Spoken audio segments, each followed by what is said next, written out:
Well, my name is J Parisi. I'm an internal medicine physician. I have my own private practice for almost 20 years in McKinney, Texas.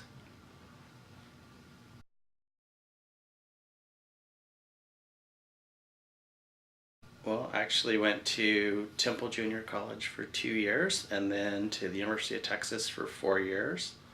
I have a bachelor's in science education from the University of Texas. I went to the University of North Texas Health Science Center where I got my degree as a doctor of osteopathy. And then I did 3 years of general internal medicine training at East Tennessee State University in Johnson City, Tennessee.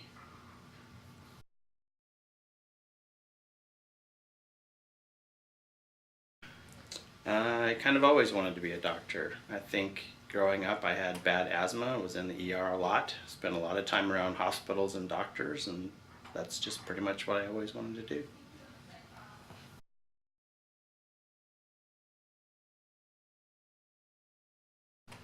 Well, I think an interest in medicine just innately makes you interested in biology.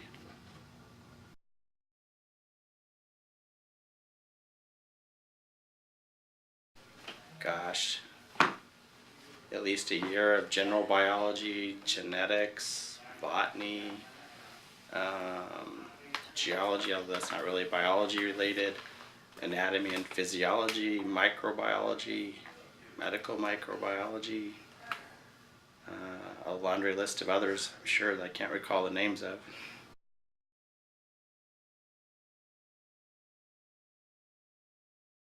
Um, Maybe cell biology as far as favorites. Why? Well, actually, at the beginning, I thought it was one of the worst classes I was ever going to take, but the professor made us read the original research articles, plus the textbook, plus his lectures, and synthesize experiments as part of our exam. It was one of the most difficult things we'd ever done, and so you really had to learn the science behind the applications of the science.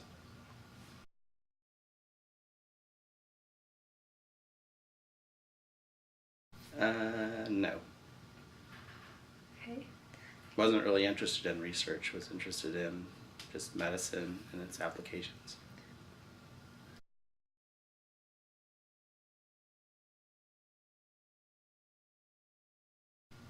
Not currently, although we're going to be involved in some drug studies in our office probably in the next year.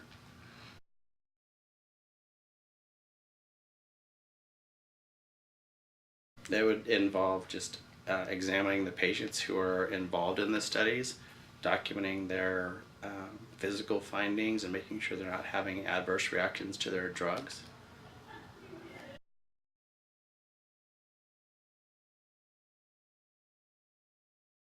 Well, in the United States, there's two types of medical schools. There are osteopathic medical schools and allopathic medical schools.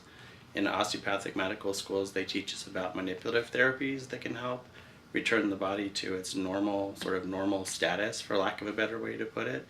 So basically, it teaches techniques that inherently allow the body to help heal itself.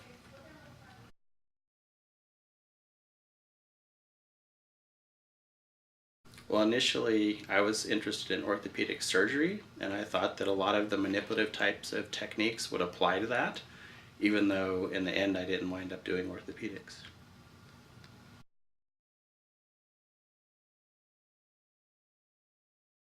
Pretty much met my wife in my last year or third year of medical school, and so looking at doing about 10 more years of training after medical school to do what I was intending to do, I just decided it wasn't the course I could take at that time.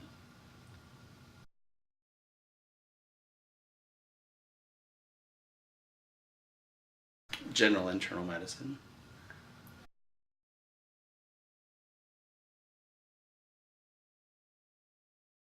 Well, basically, it's adult medicine, so most people could probably compare it to pediatrics, except that pediatrics takes care of kids from birth to 18. We take care of patients from 18 until death, regardless of what's wrong with them. So our training is mostly in dealing with acute and chronic long-term problems that people deal with as they age, regardless of what that is.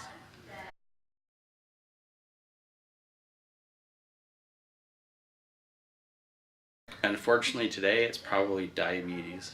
diabetes, high blood pressure, high cholesterol, and heart disease and obesity. Those 4 or 5 things I listed off all contribute to the same problems, which is diabetes being one of our biggest problems.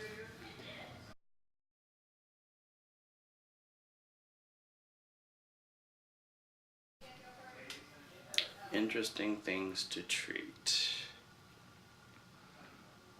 It's hard to answer that question. I don't know if there's any favorite disease to treat. I think the things that are probably most enjoyable are when you actually see people succeed in making the changes that you're trying to get them to do. And so part of our practice is focused on preventive medicine. When you can identify a lot of problems that a patient has, teach them ways to overcome those problems, and then actually see them overcome the problems, that's probably the most rewarding thing. Unfortunately, that's a minority of people, it seems like.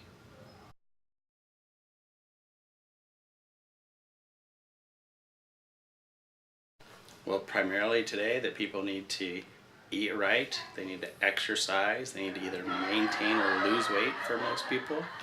That basically they need to take overall healthy lifestyle, because otherwise the major medical problems we deal with today are going to manifest in most of our patients, and they're all potentially preventable with diet, exercise, and weight loss or weight change anyway.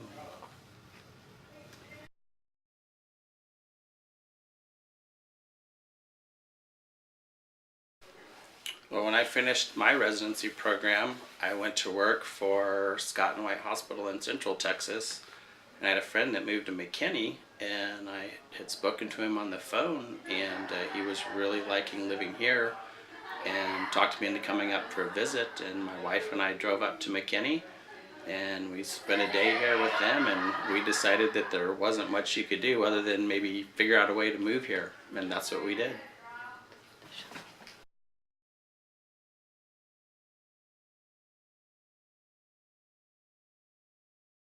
Unfortunately, about 60% of my day is probably paperwork these days because of the governmental and insurance regulations. But otherwise, it's taking care of patients in the office mostly. I also, serve on a lot of committees, the governing board of our local hospital, and so do a lot of administrative type tasks as well. But predominantly, it's taking care of patients face to face on a regular basis.